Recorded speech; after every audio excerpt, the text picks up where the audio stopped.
Penjelasan kali ini mengandung spoiler, so kalau kalian belum nonton film Spider-Man Brand New Day, maka gue sarankan untuk skip aja penjelasannya karena akan mengganggu kenyamanan kalian dalam menonton.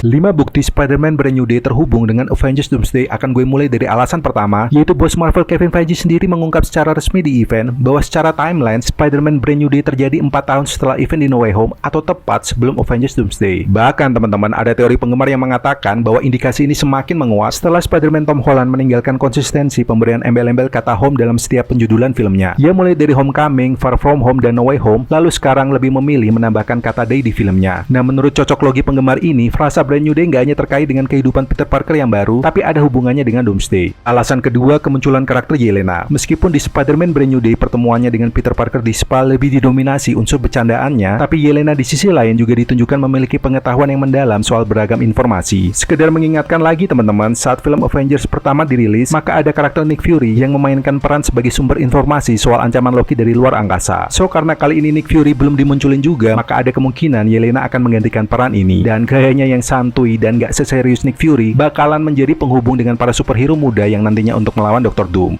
Alasan ketiga, kemunculan Jean Grey. Meskipun di film Spider-Man Brand New Day kemunculan Jean Grey yang diperankan Sadie Sink masih dalam tahap belajar menggunakan kekuatannya secara maksimal, namun kemunculannya tentu bukanlah sesuatu yang dipilih secara random gitu aja di film. Kalau kalian perhatikan, menonjolnya porsi adegan untuk mendemonstrasikan kekuatan Jean dalam manipulasi pikiran, setidaknya gak menutup kemungkinan juga bakalan bisa digunakan baik untuk memanipulasi pikiran Dr. Doom, atau bahkan sebaliknya teman-teman, kekuatan Jean Grey ini bakalan digunakan Dr. Doom untuk mempengaruhi para karakter berkekuatan super agar mau tunduk dan membangun aliansi dengan Dr. Doom.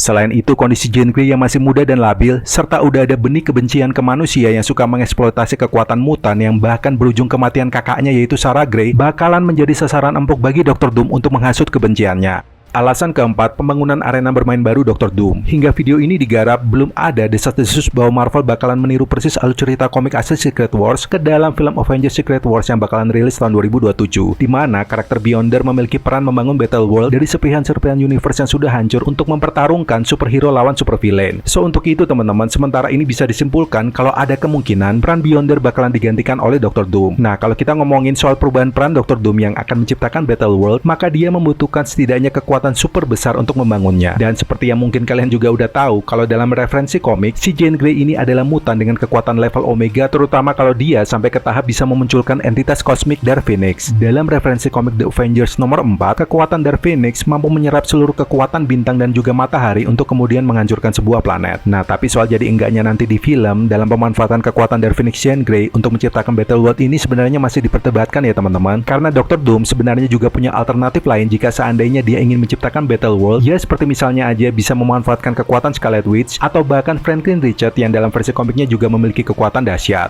Alasan kelima, Jean Grey adalah kunci melemahkan dominasi Dr. Doom dan aliansinya. Dalam trailer Avengers Doomsday, Marvel udah nunjukin kalau kemunculan Dr. Doom nanti bakalan beda jauh sama Thanos. Ya seperti misalnya senjata Stormbreaker yang dipakai Thor menghabisi Thanos aja bisa ditahan hanya menggunakan jari oleh Dr. Doom. Nah, uniknya teman-teman, penampakan kekuatan Doom ini belum menjadi unjuk kengerian sesungguhnya karena si Doom nanti bakalan dibantu sama aliansi penyihir dari Latveria. Hal ini semakin didukung oleh beberapa pemberitaan yang mencurigai kalau Marvel udah sedikit memberikan petunjuk kalau Scarlet Witch bakalan kembali di Avengers Doomsday. Nah, meskipun masih belum dibocorin secara pasti ya teman-teman soal peran daripada Scarlet Witch, namun kemungkinan dia bakalan dimunculin sebagai salah satu aliansi atau pendukung Dr. Doom yaitu penyihir Latveria. Nah, hal ini semakin menguat dengan indikasi kalau Marvel udah resmi bakalan menjadikan Dr. Doom sebagai antagonis yang bukan hanya ahli sains tapi juga ahli sihir berkekuatan dahsyat. So, untuk itu dengan munculnya Dr. Doom dan Scarlet Witch, kalau memang mereka menjadi satu aliansi mengerikan di Avengers Doomsday nanti, maka bisa disimpulkan kalau mereka juga butuh lawan berkekuatan yang setidaknya setara atau bahkan lebih kuat untuk melemahkan dominasi ini. Dan seperti yang udah gue bahas sebelumnya teman-teman, kalau Jean Grey sebagai mutan level Omega dengan kekuatan Dark Phoenix punya kemampuan yang setidaknya bisa melakukan perlawanan. Nah, itu tadi beberapa alasan, tapi silakan ya kalau kalian ada teori lain maka bisa tulis di kolom komentar di bawah.